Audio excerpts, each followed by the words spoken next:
everybody join me in welcoming the professor, Larry Carlson, to the Texas High School Football Insider. Larry, how are you doing today? Doing great, Chris. Just ready. And, man, it's football season. So how fired up is everybody in the state of Texas that has a pulse? And that would include you and me. Yeah, no doubt. No doubt. I mean, we've already seen some fun action out there. But in this show, we don't really talk about what's going on today. We talk about, well, sometimes we do. We talk about what's going on in the state of the game. But for this episode, we're going to focus on a team from the past. Love it. I'm a history buff, as you know, Chris. So whether it's George Washington or some gridiron greats of the past, that's what I'm all about. Well, I'm thinking if George Washington was a high school football player, he would have played in Texas and would have done great. You're absolutely right. And, and he wouldn't have had to put up with that dang Valley Forge weather. So, it would have been better all the way around. I like it. All right, so we're going to jump right in here. I'm going to start with one of the teams that I feel is one of the greatest in recent years. I don't know if you could say all-time yet, although I've seen it on some lists of some of the all-time great teams, and that is the 2015 Katy Tigers.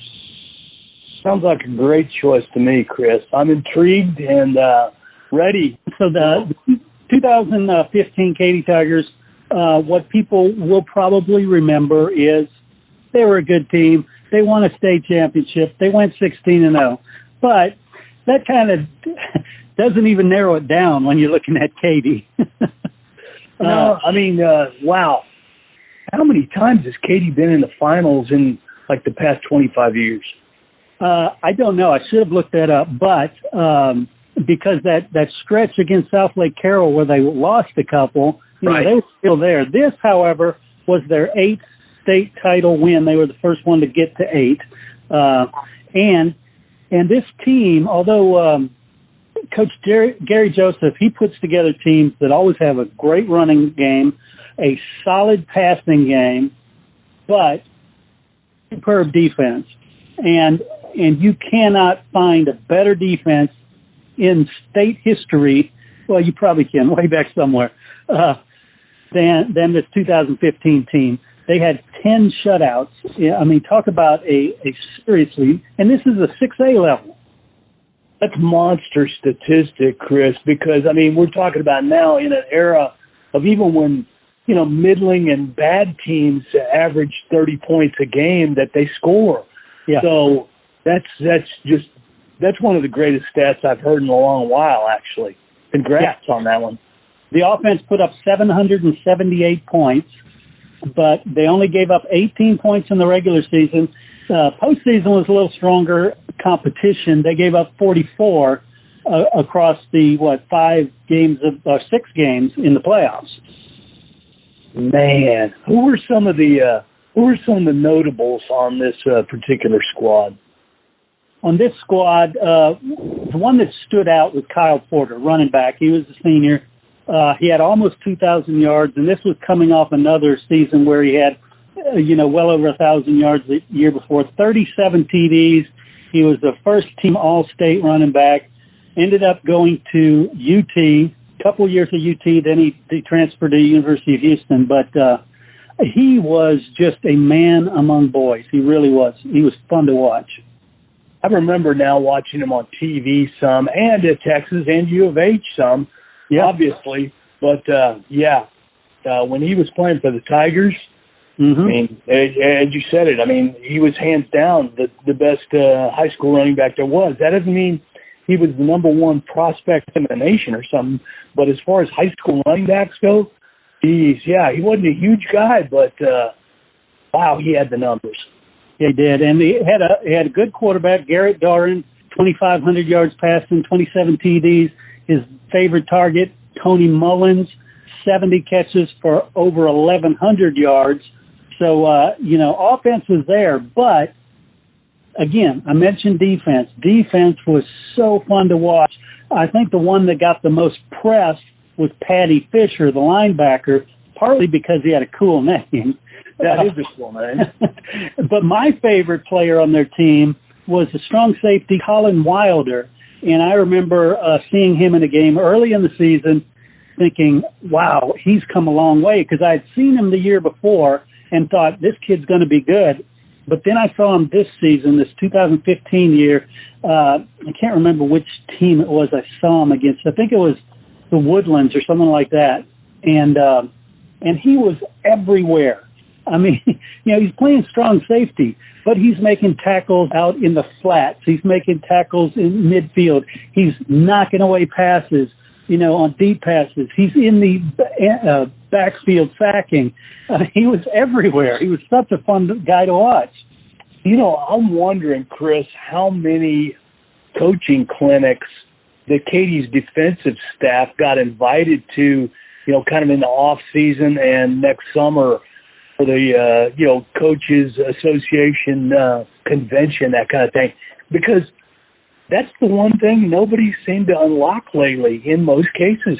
Yeah. Even when you're a state champ, you're giving up lots of points. You're just going back and forth, and you're still getting more points than anybody else. But 10 shutouts, that is ridiculous. Yeah, it definitely was. And they had some amazing ones. Like Katy Tompkins wasn't a powerhouse, but beat them 84-0. They beat Straight Jesuit 56-0. The week before that, Morton Ranch 55-0. Maid Creek 52-0. Fort Bend Travis 57-0. Cinco Ranch, a solid team, 24-0. Then they get to the playoffs. Very first playoff game against Houston Westside, 77-0. And a lot of these points are defensive points, or they're set up by the defense, giving them a very short yard. 3 rounds deep, they're winning 66-0. And that's in the playoffs, in the 6A, the highest level. That's astonishing, too, when you consider how deep the Katy Tigers always are. And once they get those leads, they're not playing first stringers. So you've got guys that are like full-time second team that are better and would start anywhere else. It's just, again, that's dominance. It's funny. The only real contest they had was that the fourth round? Yeah, the fourth round against Manville. And that Manville was led by quarterback Derek King, who also went on to University of Houston fame. And that was a 35-17 win. So, that's still, by today's standard, that's considered a blowout. But that was a close game for this team. Wow. And to be able to strangle down Derek King, we now know as kind of one of those first transfer portal guys that sat out a season at U of H after they didn't win enough early and went on to better things at the University of Miami. I mean, that guy's got a motor, and I guarantee his team had potential to score a lot more points on anybody but Katy. Wow. Yeah. And then they finally get to the state title game, and who do they go up against? But one of the top programs in the state, Austin Lake Travis. And you're thinking, well, okay, this is going to be a contest. 34-7. It wasn't much of a contest. It really wasn't. And that was a very, very good Lake Travis team. Man, yeah, I bet Lake Travis, I wonder how many guys left that squad that year to go on to big things on Saturdays. Because, wow, that's a big margin. I mean, man, you're refreshing me on a lot of stuff. That really is. Those are crazy numbers all the way around on that Katy 15 team. Wow. Yeah, definitely. And I guess in terms of recognition for the team, 2018 poll by High School Football America, almost 50% of the fans polled wrote in that the 2015 Katy Tigers team was the single greatest Texas high school football team of all time. And that's pretty amazing. That's pretty high praise. I think if I was one of those Katy guys from back then, I might be still wearing that leather jacket when I'm 70. Nothing on that, right? I mean, you're going to take pride in that. Wow. Definitely. It's one of the UIL's top 100 teams. Lone Star Gridiron wrote them in as one of the top 10 teams of all time. So, I think if I do say so myself, I think it's a solid pick for one of these great teams we're talking about. Indeed it is. That's hard to top, Chris. Thanks a lot, man.